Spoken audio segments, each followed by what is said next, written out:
Record. All right, so we're here today with our divine sorcerer, and he's introducing his first course on Hermetic principles. Take it away. All right. Hey, guys. As you know, we've been talking a lot about the craft and astrology and biochemistry. This week's course is Mentalism. And let me see if I can find it here. All right. Now, bear with me because I'm new at this. So we're going to give it a go. It'll get better as we go. Don't forget to hit the button. That's the important thing, is that you've got it and you're doing it and it improves. It's the art of Kaizen, right? The art of small improvements. So show us what you got, my friend.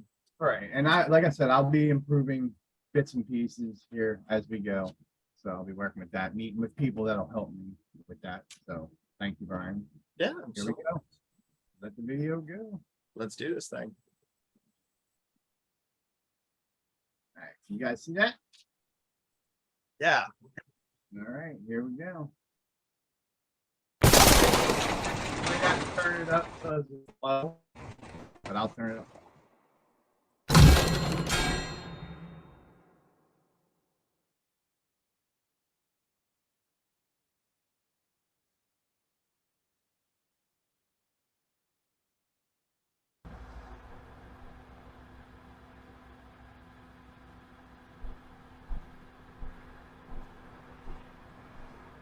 All right. Hello. This is the Divine Sorcerer with you. And today, I want to talk about mentalism, the principle of mentalism. According to the Kabbalah, the mind, the all is mind, the universe is mental. This principle embodies the truth that all is mind. You see, it explains that the all, which is the substantial reality, example, let's see, an example would be, all right, so an example would be the Eucharist. The Christian and Catholic tradition, you have what they call the Eucharist. And when Jesus says that this is my body, or unless you eat the flesh of the Son of Man, it's obvious that he's speaking symbolically. A lot of you that study the Bible will know that the Bible is written in an analogy. It's symbolic. Those who study the Bible. So, knowing that the Son of Man was speaking symbolically, I would say that bread and wine were to nature what Jesus Christ is to the supernature. You see, bread and wine are obviously excellent symbols of Jesus Christ. As a representation, bread being the body, wine being the blood. Makes perfect sense. So, for the purpose, we need only to reference the Catechism of the Catholic Church to find that the magisterial use of the terms sign and symbol are basically the same thing. To describe the Eucharist, alongside many more examples, declaring the real presence of Jesus Christ in the Eucharist. And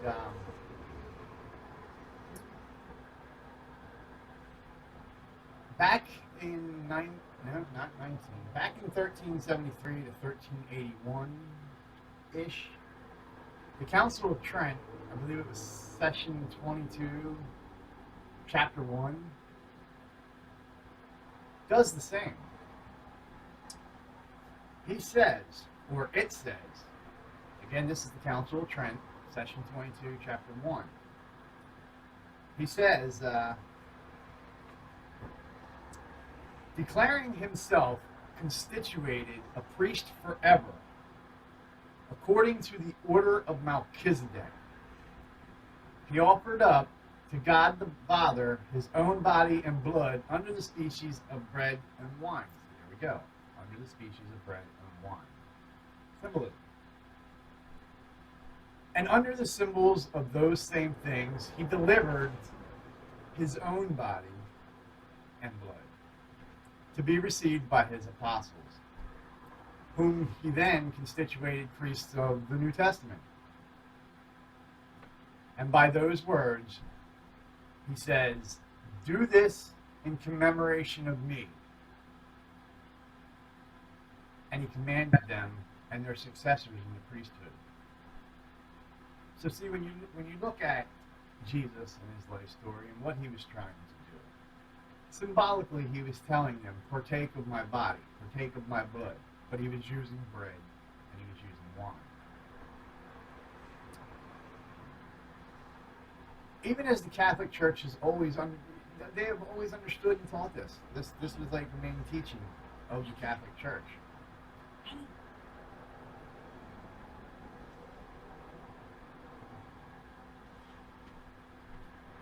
That is an example of substantial reality, underlying all the outward manifestations and appearances which we know under the terms of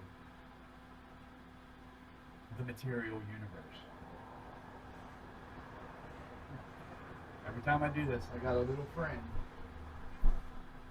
my little magical kitty cat. She loves magic. She wants to learn about mentalism as well. All right, so before I get too deep into mentalism, let's talk about the material universe, okay? We don't lose you guys in the midst of this. The material universe is the realm of space and time. It's created by taking the infinite realm of the circle and dividing it into four directions. Them directions being like north, south, east, and west. 1, 2, 3, and 4, like the pie. Okay? That manifests as coordinates of time and space. One might say that the matter universe is simply a projection of the images found in the three higher levels. I know. 3 higher levels? What's that? So, let me just go over a little bit of what the 3 higher levels are.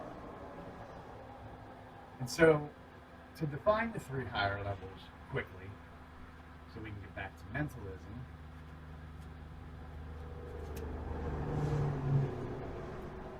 all right, so the 3 higher levels. To understand our existence and our health, we must first recognize that we are far more than our bodies. Far more than this vessel, guys. I preach it all the time, and not just my tarot readings, but in our groups, in certain meetings I have with people. I'm always talking about our health and how it relates to these other realms, whether it be astrologically or mentally or however. Okay. So we inhabit a structure that indicates 3 interconnected realms: the physical, the psychoenergetic, and the transcendental. Each realm is divided into a myriad of sublevels. So you have each one, and with each one of them, there's sublevels under them. Pretty easy to comprehend. Modern society identifies primarily with the physical realm, what we can see, what we can touch. Now, that's the physical realm. Newton's laws of physics describes this realm and serves as a foundation for the great technologies of the current era.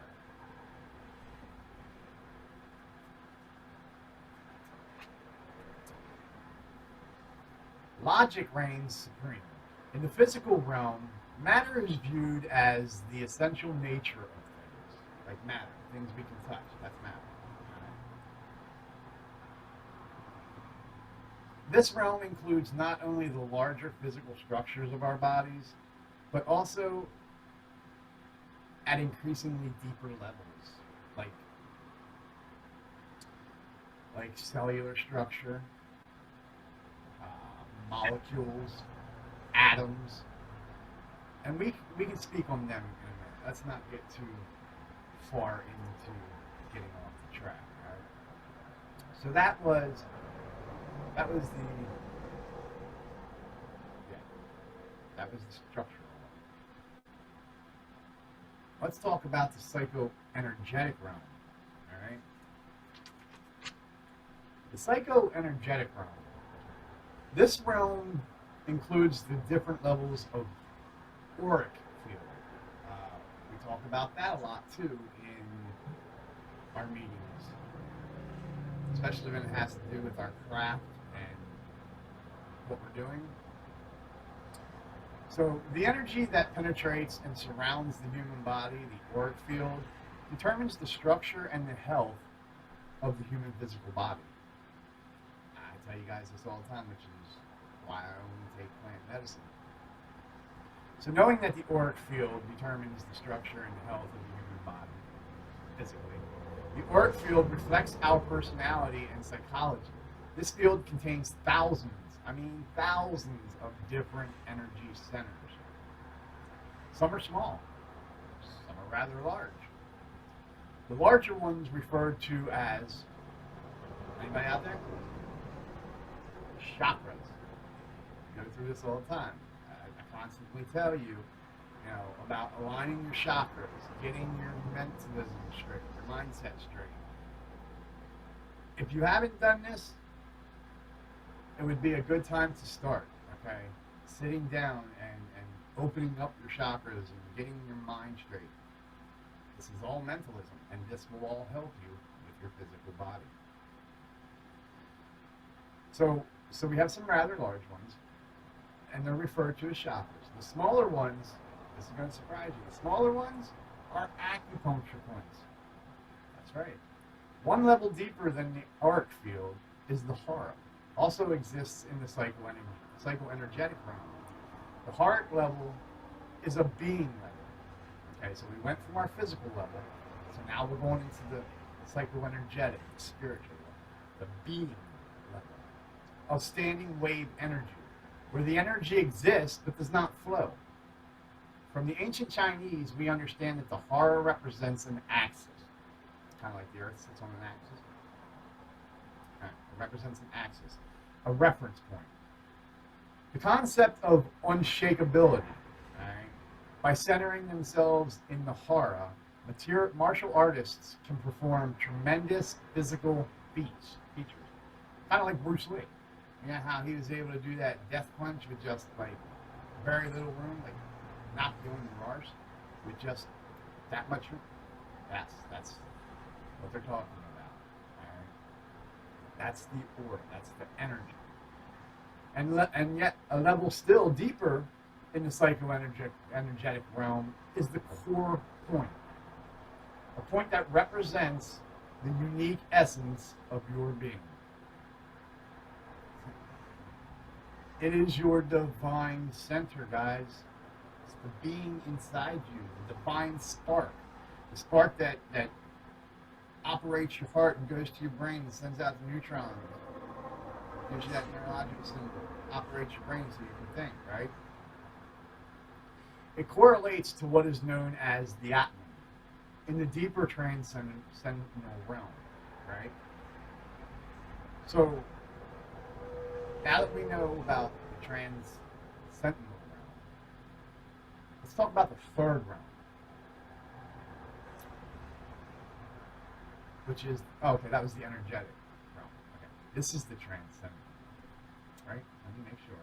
Transcendental, Mike. Yep, it's the transcendental Yeah. realm. The transcendental realm is sometimes called the absolute, all right? Put simply, just say absolute. The transcendent realm equals pure consciousness. Again, the Kabbalion, the mind is all is mind, right? So pure consciousness is the ultimate reality. It is truth, guys. In the final analysis, pure consciousness is the only thing that actually is. All that exists is pure energy, pure consciousness. The transcendence is oneness. Right? You probably hear a lot of Buddhists or monks talking about oneness. Even your ones in synchronicity and those that live naturally and whatnot, they talk about oneness. I think your Bible does too, becoming one with yourself. It connects everything and everyone. It rises above and it transcends both the physical and the electromagnetic realms. All right? Consciousness is the only thing that is not created by our projections. Think about that for a minute. Consciousness is the only thing that is not created by our projections. Fascinating, right? All right. And so now that you're familiar with the other three realms, right? Let's continue on to mentalism.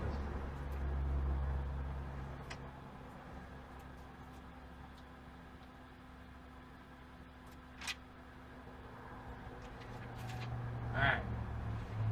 So, the composition of the universe. The mass that we can see is called baryonic matter.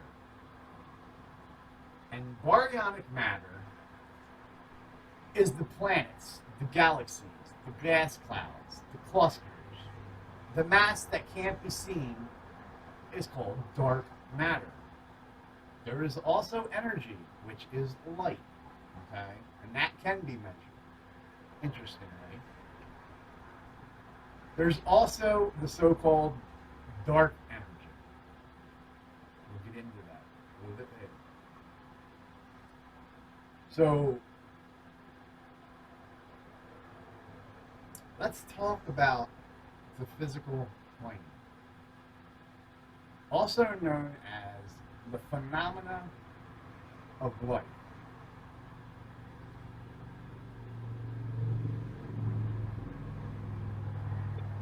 Life phenomena are to be understood as generalized label for the various phenomena which are given with human experience or human existence, right?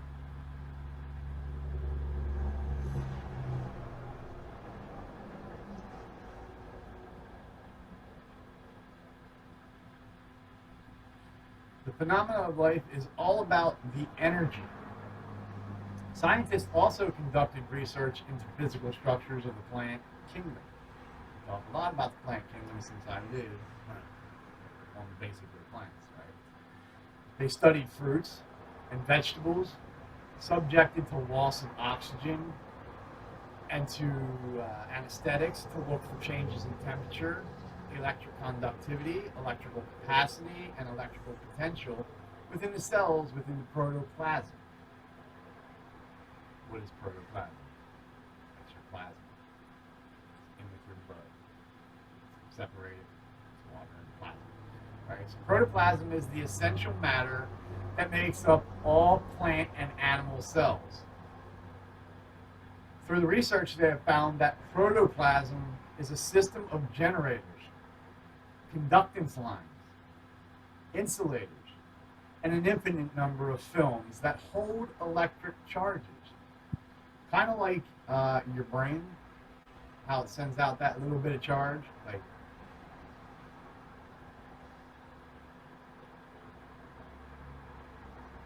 when your brain starts to think, it sends out waves, right? You see them little sparks. I'm sure you guys have seen science, right? And so, through long studies and experiments, they realized that all matter within the universe is affected by the same energy, and that all matter is electromagnetic in its nature. I tell you guys all the time, we're like a battery, positive, negative. You know, when I tell you to go out and hold the tree to re-energize yourself, you're putting your positive and your negative, and you're letting it flow through you, and you're pushing it out from underneath. Watch my video on that, right? So, electromagnetic effects sustain nature, plants, animals, and even humans. The great source of radiant energy is the sun. That's a good source, right? Because the sun gives life to everything on this planet. The sun provides energy for plants. and the nitrates that feed the plants. Animals eat the plants and provide radiant energy for animals and humans when they eat other plants or animals. Let me say that again. Animals eat plants that provide radiant energy for animals and humans that eat other plants or animals. So let's talk. We could possibly, I think we got time. We could possibly talk about sun worship, since we're talking about the sun and how it gives life to everything here on earth, right? Worshipping the sun, or Jesus, if that's your thing, or Horus, if you're into Egyptian, as it's known to the ancient world. Many cultures had worshipped the sun and the sun gods. Like, for instance, Roman, all right? They had Apollo, the sun god, right? There's Greek. In your Greek traditions, you had Helios, who was the sun god. My favorite. In the Egyptian, we have Ra, which is the midday sun god. In the Mesopotamian culture, you have Shamash, which is a sun god. And in the Inca tradition, we have Inti, which was a sun god. In the West African culture, we have Liza, which was a sun god. And last but not least, in the Iranian Persian mythology, we have Mithras as the sun god. So there are some sun gods that through history have been, written down and logged, so we can tell they worship the sun as they did other astrological planets. So scientists also conducted research within the electric fields of cancer cells and cancer tumors. Scientists discovered that when there are changes in the electrical potential of a cell, then the process of oxidation is interrupted and there is a corresponding change in the cell that can lead to a manipulation or even death. Okay? So, the mutated cells would lead to a tumor that would continue to exist until the electrical balance was brought back to normal condition. Again, I say it all the time. Center. Brought back to the center. Brought back to normal condition. Right? So if all the fluids in the system are intact at death, then we must be dealing with an energetic situation taking place within the body. Again, the neurons that shoot through the brain, that's energetic, right? Your soul is energetic. The spark, the divine spark, is energy. That's why we talk a lot about energy. Science is aware of this fact, that a cell contains a comparatively acid or a positive nucleus and an alkaline or a negative cytoplasm, right? That gives the strong appearance that living cells are electrical in nature. We're a battery. I keep telling you guys that. Positive and negative. Hey, we're a battery, guys. We're a battery. But more so, we are divine. We are that divine spark. So we're not just a battery that holds that divine spark, but we can do so much with that divine spark. So scientists eventually discovered little particles existing within the body, which they called radiogens, or hot points, which process the energy. Radiogens accumulated in a higher percentage in the above-mentioned areas, with temperatures ranging from 3,000 to 6,000 degrees of heat processing within these cells. That's a lot, right? In the human body. 3,000 to 6,000 degrees, guys. Wow. All right. And so these minute particles control the entire electromagnetic aspect of life, the life force that courses through our body. I'll say that again. These minute particles control the entire electromagnetic aspect of the life force that courses through our body. science. Gotta love it, right? So scientists believe that just as the sun is the major generator of the energy that radiates to Earth and provides life to everything that exists within our planet, there are billions of tiny suns within the nucleus of a cell that radiates light or energy within the body. That's that spark I keep telling you about. They're the billions of tiny suns within the nucleus of the cell that radiates light or energy Love within it. the body, right? I'm loving And this. so let's talk about another realm. Let's talk about the aether, all right, or the outer realm, which we call matter. Atoms, molecules, I mentioned it earlier above, right? I told you we'd get to it. So there are many possible definitions of matter. In science, matter is the term for any type of material thing, right? Matter is anything that has mass and takes up space, like this table, right? This table, or this notebook, right? At a minimum, matter requires at least one subatomic particle, although most matter consists of atoms. The word matter is sometimes used to refer to a pure substance. Matter can include any of the following. Let me think. Protons, atoms, as in like a helium atom, molecules, as in water, sugar, compounds, as in like table salt or silicon dioxide, a cat, okay, cat can be matter, a tree, I tell you all the time, a tree can be matter, a house can be matter, the computer, that can be matter, right? So not everything we see, or not everything that we can perceive, consists of matter. If it does not have mass or volume, it's not matter. So let's go over a couple of things that aren't matter. And that includes protons, which is light, heat, the microwave, okay, not the actual microwave itself, but the radiation in the microwave that we can't see, all right?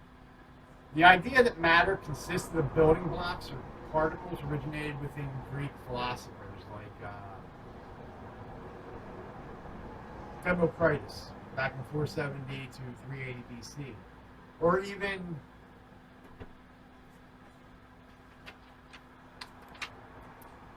Lysippus in 490 BC, right? And so matter has many definitions, but the most common is that any substance which has mass and occupies space, all physical objects are composed of matter in the form of atoms, which are in turn composed of protons, neutrons, and electrons. And this is going to be a very interesting conversation, right? Especially when we start talking about protons and neutrons and electrons. Because it's mentioned all throughout the Bible, all right? The significance of 666. Oh my gosh. Is that the number 6? That is the number of man? Man was created on the 6th day, correct? Not only that, God also created the serpent that deceived man on that same 6th day. That's right. You heard. All right, so that being said, let's look closer to man and the atoms that we are made up of, right? We are the gods of the atoms that make up ourselves, but we are also the atoms of the gods that make up the universe. That comes from the famous Manly P. Hall. Let me say that again, all right? We are the gods of the atoms that make up ourselves, but we are also the atoms of the gods that make up the universe. I tell you all the time. You know, even Carl Sagan said, we are made of star stuff. Well, when you think about who the gods are, we are a part of them, which means we are our own God. We are of a God, a higher God, but that makes us a god. Why? Because we create, right? All right. So let's look at the number 666. The number 666 relates to the carbon atom and man, which means carbon 12, one of the 5 elements in the human DNA. And it is composed of 6 protons, 6 neutrons, and 6 electrons, which equates to 6, 6, 6, right? Carbon 12 is the most abundant of the 2 stable isotopes of the element carbon. It's accounting for around 98.89% of carbon.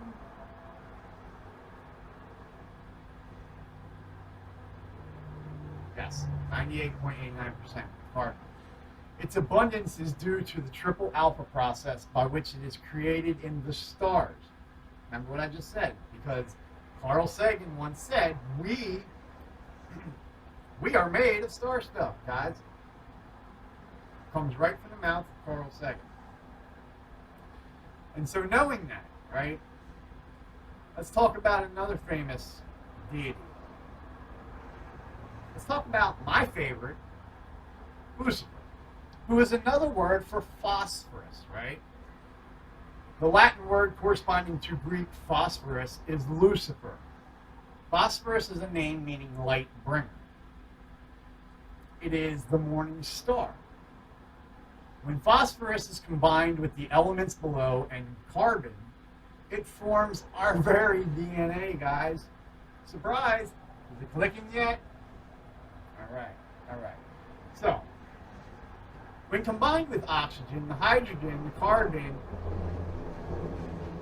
can form many groups of important biological compounds, right? It can include sugars, lignins, chitlins, alcohols, fats, aromatic esters, carotenoids, and my favorite, terpenes. Where do we find terpenes? But in cannabis, right? Amongst other things, but my favorite is cannabis.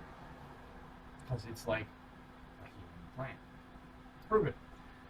And with the addition of sulfur, it also forms antibiotics, amino acids, and rubber products. With the addition of phosphorus to these other elements, it forms our DNA, and it forms our RNA, the chemical code carriers of life, and the adenosine triphosphate, otherwise known as ATP, the most important energy transfer molecule in all living cells, the adenosine triphosphate, ATP, all right? So when we look at the number 666, 666 is of carbon. It's combined with the elements above and mixed with Lucifer, aka Phos Horus. Who's Horus? The sun god, right? Right. All right, we just went over that. So we get a combination or a reaction of chemical elements that forms our DNA and our RNA. Guys, this is magical, God-given chemical code carriers for the very code of all life. And of course, it is the number of man. His number is 6 neutrons, 6 protons, and 6 electrons. 600, 3 score, and 6, equating to 666. And so various chemical elements, when combined with the carbon, forms our very material reality, or what some may call the matrix.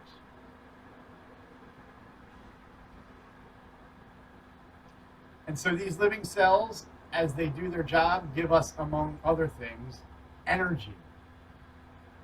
So let's speak a little bit on energy, shall we? Very fascinating. In physics, energy, from the ancient word, or the ancient Greek word energia, meaning activity, is the quantitative property that is transferred to a body or to a physical system recognizable in the performance of work and the form of like heat and light, right?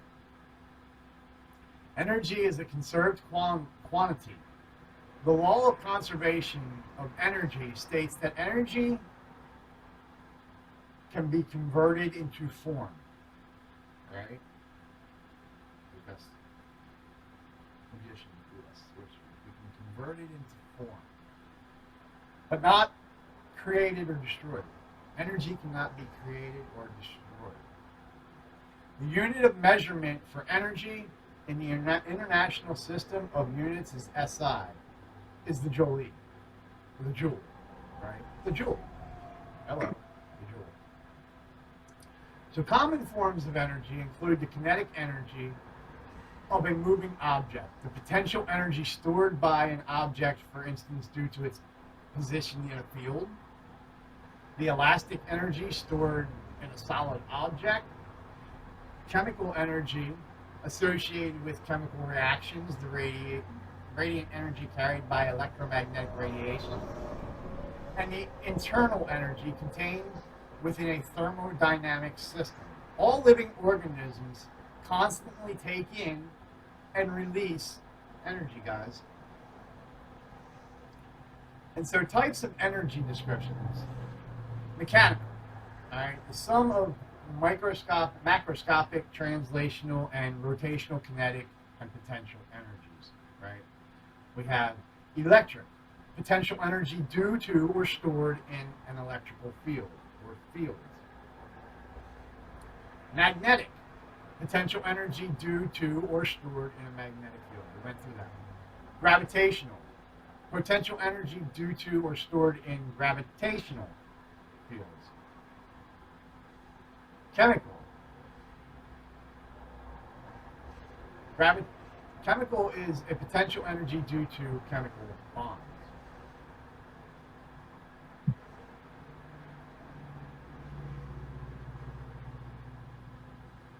All right. There's ionization. Ionization is a potential energy that binds an electron to its atom or molecule.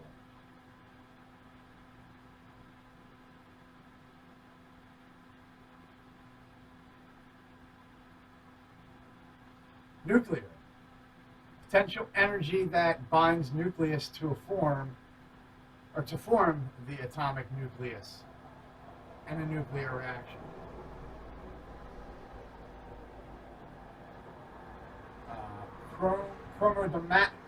Chronodynamic, which is potential energy that binds quarks to form hydrogens. There is elastic, potential energy due to the deformation of material or its container.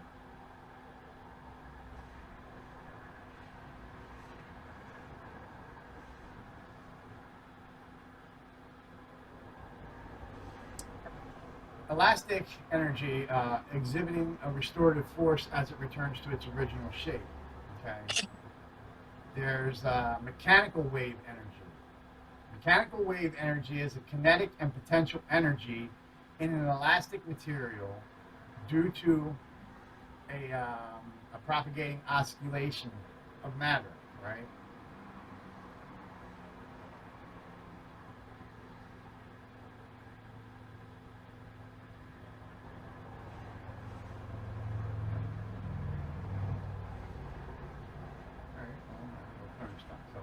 We have sound wave, right? Sound wave is an energy. It's a kinetic energy and a potential energy in a material cue to a sound propagated wave, right? Kinetic and potential energy and material due to a sound propagated wave, a particular type of mechanical wave. We have radiant, potential energy stored in the fields of waves propagated by electromagnetic radiation. This includes light.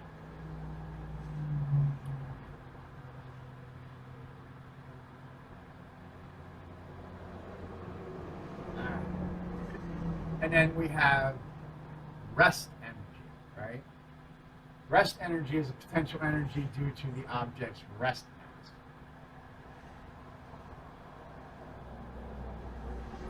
We have, let's see, we have thermal energy, right? Thermal energy is a kinetic energy of the microscopic motion of particles, a kind of disordered equivalent of mechanical energy. Right? Right? And so energy, in short, is all that is apparent. It's all that is apparent to our material senses. It is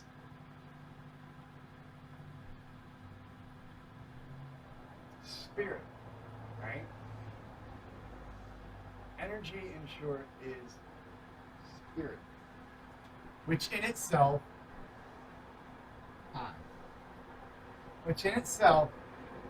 is an unknowable and an undefinable force, but which may be considered and thought of as a universal, an infinite, living mind. It also explains that all the phenomenal world or universe is simply a mental creation of the All. Right? Which is probably why Lightning called him All Father. Makes sense, right? So subject to the laws of created things, and that the universe is a whole, and its parts or units has its existence in the mind of the All, right? And so, as far as the existence in the mind of the All, in which mind we live, let me state that, we live in that mind, and move, and have our being, right?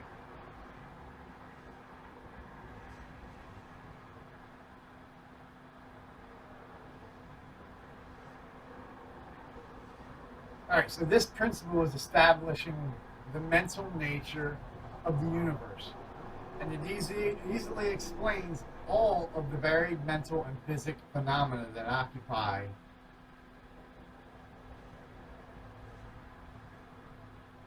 such a large portion of the public attention, and which without such explanations, my little Google stopped working. Oh, that sucks. It quit working. All right. So, without such explanation, we're not understanding, and they defy scientific treatment, right? An understanding of this great Hermetic principle of mentalism enables the individual to readily grasp the laws of the universe, the laws of the mental universe. Yeah. And to apply it to his or her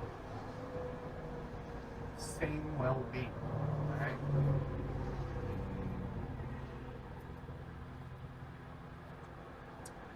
So, the mental universe, and to apply it to the same well-being and advancement, let's say the Hermetic student that is enabled to apply intelligently the great mental laws, instead of using them in a haphazard manner,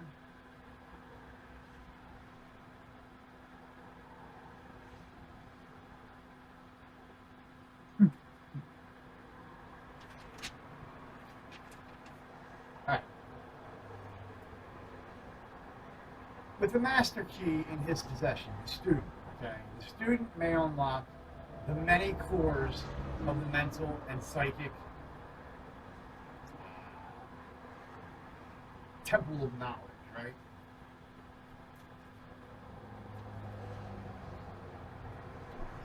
All right. So the student may unlock the mental and psychic temple of knowledge and may enter the same freely and intelligently, right?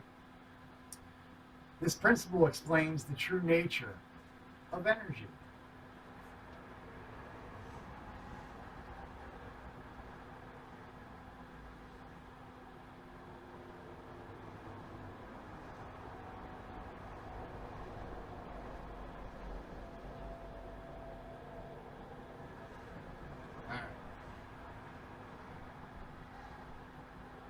restart my little thing. So matter, this principle explains the true nature of energy, of power, and matter, and why and how all these are subordinate. The power to the mastery of the mind, one of the oldest Hermetic masters wrote long ago.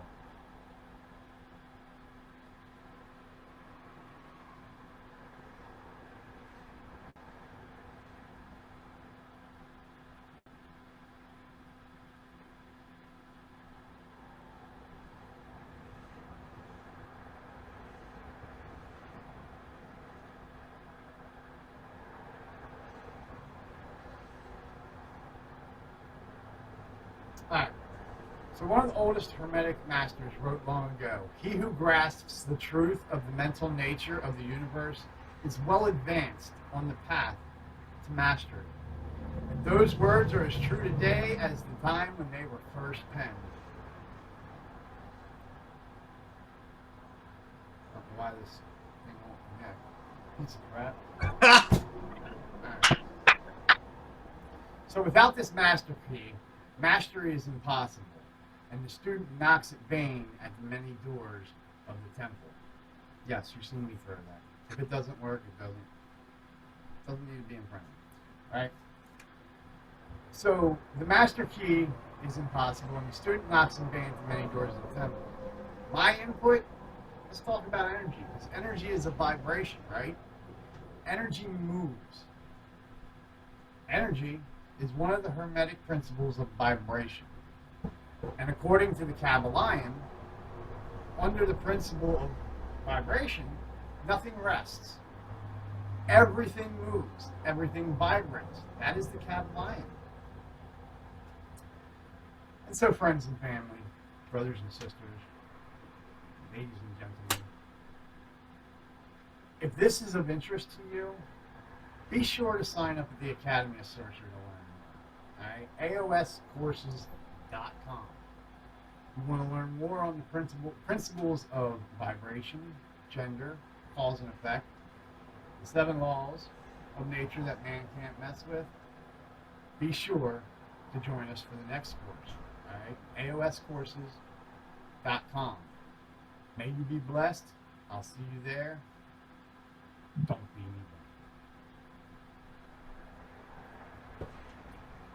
Absolutely lovely.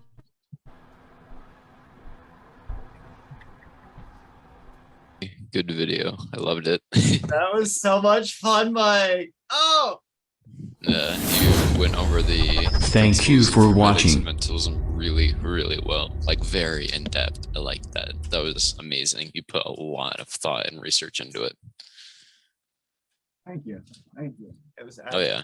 outstanding. Mike. Like I said, over time it'll get better. You know what I mean? I'll get more comfortable. I'll be able to, you know. You did great already. I mean, like that was really good. I liked the setup you had, everything about it. Awesome.